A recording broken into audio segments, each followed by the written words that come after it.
I was just both excited and nervous for this new album. Nervous because I loved vibrating, and I'm still really digging into multiple layers of that.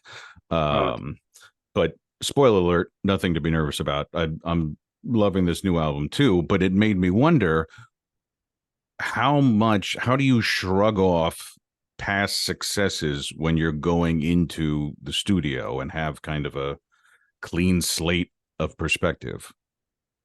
Good question. We you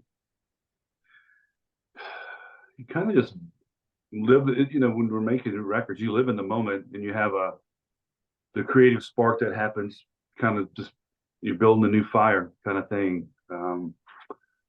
And it's not like you completely dislocate from your past, you utilize it, you kind of rear view mirror it at times to use it as a resource. But um, for us, it's always been pretty natural to just to clean slate it because we love being in the studio.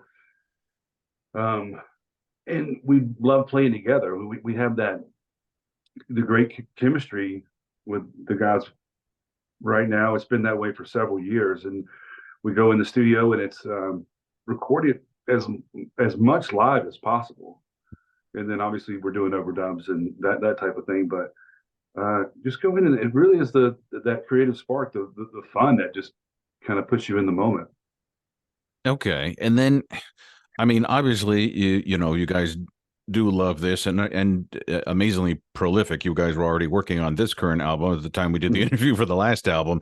I'm wondering why this one. Why did you choose a double album? I mean, because some guys would have like stored some of those songs, and like, okay, we're good for a few years. And it I don't know, but it kind of says something about just your creative output that you guys are like, you know what, we've got to put all of this out now because there's more stuff coming. Yeah, I don't think we necessarily went in thinking it was going to be a double album. We recorded the record at Elvis Presley's estate in Palm Springs. And so we had that in our kind of back pocket in terms of like inspiration, and we had access to it for about a little over a month. So we started rolling with it, and we found that creative momentum, and once we were in it, we just kept going. We recorded probably 23 or four some odd songs in that span of time, and there was a relative, you're not really trying for it to have some sort of cohesiveness, but just it just naturally happens, I think, and that's what you really want is the organic cohesive aspect. So we Hmm. just ran with it, and it felt good, and that was not a whole lot of thought into it. I mean, we've talked about it in the past. Like it was kind of a dream of ours to do a double album at some point in time if it allowed for it and just it felt right, not to force it, but and it just kind of fell in our lap a little bit on this one. Yeah. And then we talked last time about recording at Elvis's Palm Springs house, but I'm curious, besides it being an interesting story to tell, what drew you to that location? I mean, Elvis's being Elvis's house, really. I mean, because the house it's not, it hadn't been updated really since he lived there. I mean, like literally the same appliances, the same bathrooms, all of that stuff was the same. And no one has lived there in many years. So it wasn't the luxury factor because I wasn't there. It was really the history, knowing that he was the last person to ever record there, maybe even the only, I think. Um, and that just put it for us, a little bit of a reverence in inspiration to take advantage of it. Okay, because yeah, I mean, because you could have stayed there on your own, but the fact that you guys went to the trouble of recording at this locale is what Yeah, makes it extra interesting. And I think you guys were the first people to record there since him. right, correct. And yeah, it really was. It was that aspect that he was a huge inspiration, and for us growing up, our dad was a huge Elvis fan, so he was. there was a lot of Elvis Presley in our house. And we were big fans of all the music, the gospel records, all that stuff. So it was a nostalgic uh, thing for us. Um, yeah, because we could. I mean, we have the good fortune of having our studio gear, so we just moved it into the house and set it up, and it was a little tricky here and there. But Elvis had this big. When you walk in the front foyer, in the front door, just a big living room, and that's where he recorded. And that was it. We just set up our stuff in there, set the drums up. We brought this piano in, so we were all in one room. And then we had a control room that was just down the hallway, which was Lisa Marie's bedroom when she was a child. So we set that up there and went to work. How important is atmosphere and surroundings then when you guys are creating? Because again, this is going, out of your way to get to a specific place that has special meaning and a special vibe. And as you said, it's not like you're going there for the luxury and everything. Right. How much does that influence how you play, what you play? I think it plays a role in it. Like especially like we were in Palm Springs, that played some kind of role into like the atmospheric element. It seeps into it. It's hard for me to put a real quotient on it, but it's definitely there. But it's really, I mean, honestly, it's when we get in a room, everybody feels comfortable with their setup, what they're doing, and then we just start going. You kind of just get lost because, like I was talking about, like being at Elvis's house was like you had this reverence for it and respect for it, and then once tape starts rolling, so to speak, it's like you're in the moment and Hmm. you've compartmentalized and you're creating. So it matters up until that point, and then it's like it's the music, and then whatever that residue might seep into it. It's definitely there, but it's hard for me to gauge exactly how much. Yeah. And then you guys have talked about you try and push yourselves into different territory when you record, when you write. One of the tracks that stood out for me along those lines was the song Matter of Fact, which Yeah, has this very cool Stray Cats Brian Setzer kind of vibe yeah. going. Um, and I'm curious about, and this is just as someone who's never written or recorded a song, how do you find the line between exploring new territory and going off course?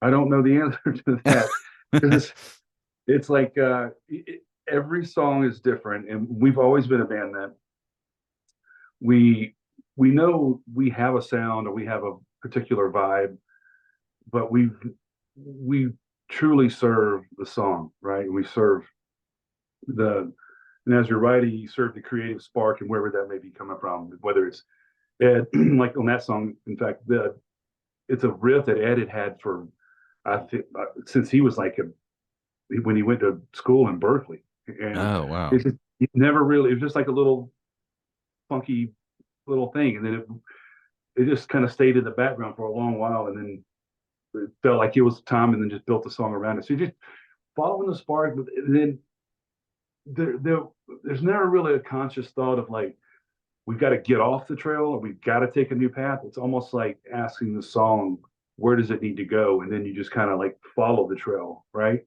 So I don't know that that's ever a real, like, we don't feel the need to consciously try to find a new sound or try to find a fit into anything other than what we feel like the song requires. Okay. Okay. Yeah. So it's not like, all right, I'm gonna we're gonna purposely do something we're not used to. It's just I hear this kind of calling to me. Yeah, but in saying that too, we don't want to stay comfortable, right? You gotta challenge yourself, and sometimes it's like that feeling of like, I don't know, feels a little uncomfortable. Normally that's a good thing. Yeah. And another one that really stands out as far as that goes to me is the track "Sister and Mary," which Yeah. first off, who plays the piano on that one? Ed did, Okay, or because Will did. You know what? They go back and forth on piano stuff. I think Ed played it. okay, because yeah, it has this cool, it's like an obla di obla da kind of, Yeah, it's banging it definitely a out. nod to that. Yeah, um, in that it's it's like fun but aggressive at the same time. Mhm. Yeah, Um, it's a fun song. I enjoy that song. I enjoyed it writing it or playing it. um, and I don't know, it stood out also just because I just read this book by this, I can't think of his name, the guy who's a longtime engineer at Abbey Road, and it was the engineer for like almost every Beatles album, and he talked about them, like Paul kept trying to do the piano thing and at the Jeff beginning over Emmerich. and over. Sorry, what? Was it Jeff Emmerich? Yeah, I think that's the one. Yeah, Oh, yeah. yeah, and But talked about. Paul kept what was he saying? He was Paul kept trying to do it over and over again. It wasn't quite doing, and finally John just got pissed and said, "No, it should be like this," and just hammered the thing out. And that's what you hear now in the track because it's like, oh, okay, it's fun, but it needed that pounding aggression, you know. Yeah. Um, but you guys do so many interesting things with that song that, again, I'm curious how these things come about. Like, number one, you have all these vocal harmonies that are reminiscent, I would say, of kind of ELO. They've got this lush kind of sound to them, and they kind of like wash in and wash out. Yeah. Was there any sort of special effect applied to that one, or is it just organically how It's you a lot guys of did it? it's a lot of vocals. It's a Hmm. lot of harmonies and vocals going in. And I mean, there's basic, reverb and some delayed effects, but it's us singing. Okay. And then who was it who had the idea to layer in sound effects for this album? The ringing phone, the children playing, Oh and yeah, that's just us having fun in the studio and seeing if there's any kind of like folly type thing that works in there in the like a Beatles esque right, type. right. Um, and then another cool one that caught my ear was La Di Da, which it's almost like Collective Soul goes acoustic. Um, and what I thought was interesting is if you listen to the rhythm guitar on that versus the rhythm guitar on Mother's Love, they're so different in feel. And it's interesting that it's the same guy creating these. And I'm wondering what's different about you when you play like the rhythm guitar for La Di Da versus Mother's Love. Again, it goes back to I think we all have the same approach.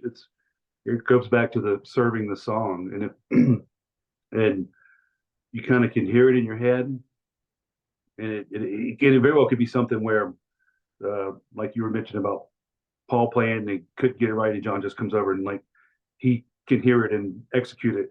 Could be one of those things too, but I think it just really our default is like, okay, what is this song? You listen for what's the vibe of this thing, and if you can pull it off, instrumentally or musically, then roll with it. Yeah, but you're definitely talking about two different approaches or two different presentations for sure. Yeah. And is it difficult to go to bounce from, say, one song to the other in a show, like, that are so different in feel? You, um, yes, you try not to put two songs like that back to back. You know what I mean? You want to have some sort of contextual flow throughout the set. And that takes us, we have to go through, we start a tour and we're mixing in like, the old songs and with the new, it takes a minute to see like, well, I don't think that one feels right or flows right. So Hmm. it takes a second, but you try to like make it make it work, make it flow. Yeah, yeah. Um, Yeah, one of the one of my other clients is Huey Lewis in the News, and Huey always said, what was it, the third song or the second or third song? He said that's the one that you just want to advance the runner on the bases, you know. And so you got to find like there's the opener, which it comes out with a lot of energy and gets the crowd going, and then Good sports second analogy. song, and then like second or third, he said you need this to advance the runner over to third, so you can come in with something strong for like the fourth song. Yeah, Um, where you try to create uh, these little, like they're like little mini arcs. You start up and you can kind of bring it down and up and down. You do like two or three of those within a kind of a three-act set. Is sort of how I visualize it. mhm, Um, you can't do too many of you know slow songs. Like we would play World I Know, yeah. maybe one other kind of slow jam. You just kind of feel it out, and then it's like, all right, let's pick this thing up before people start yawning and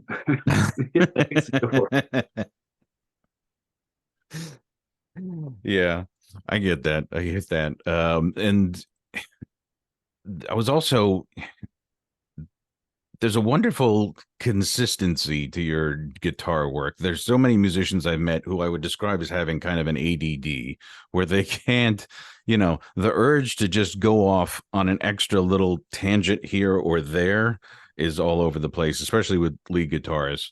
But as we've talked about before, the influence of like, AC/DC on your rhythm guitar playing, the the consistency throughout the song is what becomes the foundation. How did you learn to have that consistency? And were you ever, you know, is it something you ever have to fight where you're thought, oh, well, maybe I'll just throw in an extra little riff here or there?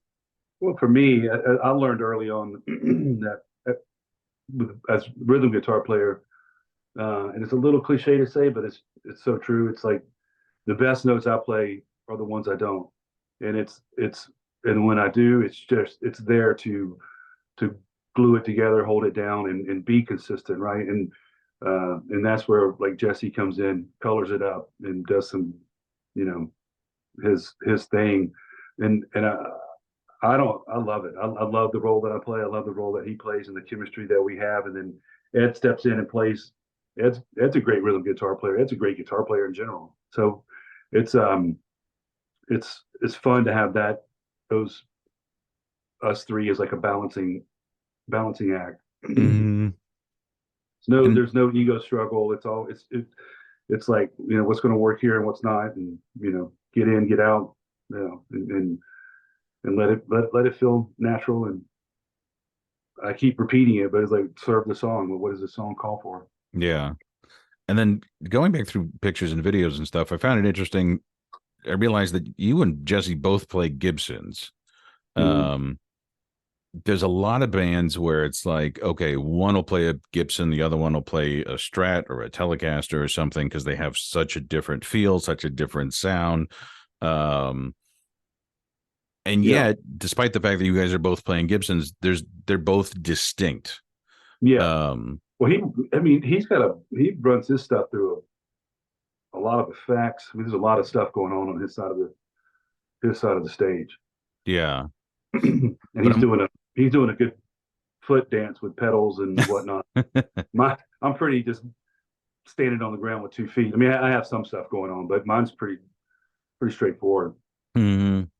Although you know, was I wonder though if you even stripped away the pedals, if you could tell the difference distinctly, even if you guys were playing kind of a similar rhythm or Well, something, just because there's you a probably because we're doing different parts. It's not like we're strumming the same. We're in different registers, and I mean, he's right, usually up here doing stuff for the most part, and I'm usually down here doing stuff. And I mean, sometimes it crosses over, but rarely are we doing the same thing. So right. yeah, But yeah, but I was interested in like the tone that comes from a guitarist's DNA because you could mm-hmm. you could you could have you guys swap pedal boards, guitars, and everything, but it would still, I'm betting, sound like he would still sound like him. Yeah, Um, he would. I mean, so much of that comes down to just, I mean, as simple as the hand that's playing it, right? The pressure you mhm. put on the size of the fingers, all of that stuff plays a role in sound. And Malcolm Young was not a man of huge stature. He was not a big fella, Right. but that sound, whatever he was doing, was we all know it. It's huge. Yeah. Yeah. Um, and I'm also curious at the very beginning of the song "Keep It On Track." There's some Yeah, really interesting guitar sounds going. It's like almost crossing over into a sitar like sound. I'm wondering how it's a French horn sound. a French horn. Yeah, that's the sound. It's probably mixed with some other effects, but it's essentially it's like the one that does do do do do do. Yeah, yeah. Yeah. Oh, wow. Okay. Who plays the French horn? Probably the keyboard. Oh, okay. And I think we probably doubled it with guitars, but the goal was to replicate like a French horn. hmm No, because it's got this really different kind of but Yeah, it's almost like psychedelic in a way, the yeah, the sounds it's getting. yeah. Um That's a fun one. and I know again we've talked a lot about serving the song, but how much when you're recording does it come to play of how are we going to do this live or can we do this live? It comes into play. Yeah, uh, because we don't really want to use we don't use tracks. Like we don't play with tracks. We just it's us up there. We'll use like intro sample beats and that type of thing sometimes. Yeah. But so it does get a little complicated. Fortunately, we have access to three guitar players and piano. Three of us, four, everybody can play piano in the band. Hmm. So we can figure it out. So it can get a little tricky. Yeah. But it's funny though. I just went to see U2 that the last show at the Sphere in Vegas, Oh, and I hadn't seen that show yet, and they did all the Octung Baby. They played okay. the entire album, and it was amazing because they really didn't use tracks, maybe a little bit, but not much, and it sounded great. I mean, it's just a different approach, and it's a different way of hearing it. Yeah. But a great song's a great song. It's just a different arrangement, maybe a different way, different approach. Right. If Although you can remind yourself that and be like, okay, we are just a band. It is just a song. It's just rock and roll. Don't overthink it and just go get it. Right. Although for years, U2 now has had a keyboardist that plays off stage, that they Yeah, I've heard that. will acknowledge at the end of the show and stuff. But it's, um, He did this time. I mean, maybe I'm wrong about it, but it just sounded. I mean, for me, it was impressively raw and vulnerable. And maybe I wouldn't hear. I don't know. I didn't hear that. So right. Although there's not a lot of that in Octung Baby. A lot of it is, songs like The Fly and things like that are very right, gritty, guitar yeah. oriented. Well, But there's layers of guitars like doing different things, slide parts and a rhythm part, and you forget that it is just the edge up there playing the yeah. guitar. Well, so I'm curious, as a professional musician, what was your, I don't know, take on a show at the Sphere? Oh gosh, it was amazing. Stimulation overload. They did a great job of like they would throw it, inundate you with like amazing visuals, which they really are. It's a new thing experience, something new Yeah. for me too. But then they would settle it into this monochromatic visual, and you could get your balance back. So they did a healthy blend of that, but it's exceptional, man. It really is. Like uh, I would highly recommend seeing a show there. Yeah. The only criticism, I haven't seen it yet, but I've talked to some other people who have, and another talked to this other musician from this band called the Devlins out of Ireland, and he saw it, and he had an interesting point where he said number one, the Sphere, he said it's more amazing than you'll ever get from a YouTube video of it. You know, it's just you no matter what you read or see, you Right. can't get it until you experience it. But he said it wasn't necessarily his favorite U2 concert, if only because there were a lot of people that were there for the Sphere more than U2. Probably, yeah. I think it depends on when you went. Because I went to the last show. I mean, that's when there Yeah. was a special night. Daniel and Wah came up and played with them. I mean, there was what else did they do? So maybe it was a different. I thought it was fantastic. I mean, I've seen so many U2 shows. It would be hard for me to pick out my favorites. Probably my favorite probably were the songs of experience. That last tour they did. That Hmm. stuff was insane to me, visually, musically, all of it. Yeah. Yeah.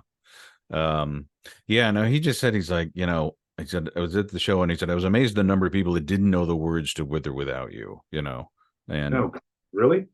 yeah, and he had met some It's a people in bad a night. hotel that got like a package deal, and they're like, "Oh, we wanted to see the Sphere. We don't know a lot about you two, but we want to see the Sphere." And so, Yeah, you know, yeah, he picked a bad night to go then because it definitely wasn't like that when we saw him because it was maybe it was because it was the last night and it didn't because I know that by what he's talking about too because we experience it on our level when we play a casino type vibe or venue. A lot of times, you know, you'll see a pocket of people like maybe like high rollers that are VIPs that are kind of in the front. They don't really know the band, but they were given tickets as comps because they're high rollers in the casino and they're just kind of there, you know, enjoying it, but they're not. You can tell they don't know the songs or they're not really that into it. So right, right, yeah, that's like because I know part of your Hootie and the Blowfish tour will include some dates with Bare Naked Ladies yeah. in the summer, and I've seen them a few times. And Ed from Bare Naked Ladies likes to he's introducing the song from the Big Bang Theory where he says, "All right, for all of you who were dragged to this show by friends," he said, "this will be the one song you all know." That's funny. He's a funny cat. Yeah, yeah. No, they're a great time. Um, Also, it's in addition to this album, it's also your band's 30th anniversary. Statistically, it's a rare thing for a band to make it to a 30th anniversary. Yeah. What would you say is the reason you guys have been able to persevere? I mean, my ego would like to say that we're that good, but the the truth, I believe, is I think we have a common thread throughout the band. We genuinely like each other, so that helps. So that we have a healthy um, chemistry on that level, um, and then we share in the passion of making music, and we love music. That's like each person in the band. That's like the our priority, and we feel like it's our purpose, and we get to do it together. And it's we've never taken that lightly of knowing even when we first got signed and we were had that early mainstream success we Mm, saw that as like you know a stepping point for us to build a career and have a you know some longevity in this thing and we were early on in our own heads really and to some degree out externally um, we did not want to be a one-hit wonder we wanted a career out of this thing we worked too hard leading up to it and we took it serious. You know, we mhm. we had some foolishness and shenanigans along the way, but fundamentally we took it serious and tried to. Excuse me. Every record we made was the best we could do at that time. That was our best offering, and I feel like if you take that approach, you can stick around. Mm. Doesn't mean you don't have ups and downs, and some records are more would receive better than others. All of those things are real, but I think if you kind of stick to that notion of just being grateful to this is what I get to do for a living Yeah. and respect that, I think you can roll for a while. Hmm. And then, so This is a total music geek kind of question. Mhm. Um, Last time we talked, you mentioned that uh, Elton John is probably your brother's biggest influence as a singer. I'm Probably curious to split hairs. Who's the bigger influence on him, Elton John or Bernie Taupin? Elton. It's melody. Uh, but obviously Bernie, I mean, goes without saying, Bernie's amazing. Those lyrics are, out of this world. Yeah. But yeah, it's Elton. Yeah, the melodies are too much. Hmm. Yeah. And then how, as you guys evolve, as you guys change now and you're looking ahead, a 30-year mark, um besides, I don't know, besides putting shenanigans in the past, how have you guys changed as a band from throughout all these years? Hmm. I mean, I think we've matured, and we've been through. I would say we're experienced. We've played, we've toured the world, we've played for I don't know how many shows, and I think we've gotten better at our instruments. We've gotten better at our approach to writing and recording and playing. Um, and I feel like in saying that, it's in a humble manner too, like with respect to uh, the process of having gotten there. So I think so. I think that's Mm, it. all right. And then I always like to ask, you because you do a bunch of these interviews, you got a bunch more coming up. What what would you like to talk about that no one ever asks you about? Just because I know you get asked the same things again and again. But sometimes it's like, well, people always ask me about A, B, and C, but I would like to talk about X for once.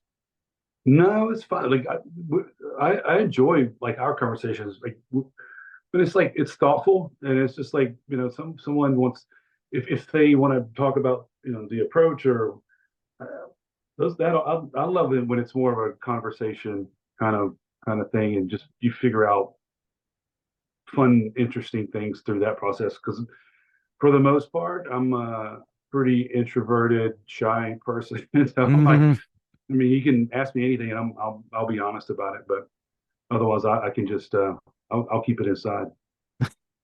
Yeah, no, I'm the introvert too. It's like, yeah, the number of people who sent me that meme when the COVID lockdown happened, the number of friends who sent me that meme saying, "Hey, introverts, this is our time." Yeah, right. I was like, yes. Hope All nobody's right. too sick, but yes. Um, well, then I'm also curious, in terms of guitar work, who is influencing you now? Now, there's a band that I've been listening to a lot lately. They're out of England called Nothing But Thieves. Really, I've enjoyed Hmm. listening to their music, and it's guitar work mixed with like cool synth rhythm sounds. So that's I found that interesting. But a lot of it's what I've known in the past. Hmm. Go back to my goodies. Yeah. And I'm also curious, how often do you hear melodies in everyday life that end up influencing what you play? Hmm. Every day, probably. I mean, really, it's like that music. I feel like if you're bitten by the music bug, or you're born with it, whatever it may be, it's like a virus you never get rid of. It's just there. It's like I remember I saw an interview one time, I think it was like 60 Minutes with Wynton Marsalis, and he was talking about Mm. how he and his brother Branford were little kids and they were back in the car and they heard a train go by and they got into this, they were kids, but they got into this deep argument about what the sound of the train was. And Huh. one thought it was more of a shika shika shika, and the other thought it was more percussive, going ka-chunk ka-chunk ka-chunk. And I could totally see you and your brother getting into kind of similar. discussions about, you know, picking things up that you hear, just not necessarily even other music, but the music of life, so to speak, not to get too lofty. Oh, for sure. Everybody has their own perspective, their own way of hearing music, uh, and that's the beauty of being in a band. When it's collaborative, Mm-hmm. it's kind of putting those different perspectives in there, and go to the studio and you bake that cake, and it's always interesting to see what comes from it. Yeah, yeah. And it's interesting also about what you say about, again, the notes you don't play and space. Because I recently did an interview with John Pierce. He's the current bassist with Toto, Mhm. and he's been taking drum lessons. Just always wanted to learn how to play and stuff. And he said it's because of his drum lessons he's actually even playing less on the bass, because he has a new perspective on all that Yep. goes into drums and all that's happening there. And it's Right. like, not that he overplayed before, but it's just like, okay, it's just this whole shift. And I'm wondering, because you've learned all these different instruments, you say everyone in the band plays piano. Is there learning any one other instrument that has affected your guitar playing more than any other? Maybe piano. Just being able to pick out melodies on a piano, hearing it different from a different instrument. Mm-hmm. That would be the one. I mean, I played saxophone in high school and that thing, but never was really good at it. I was not proficient at that. Yeah.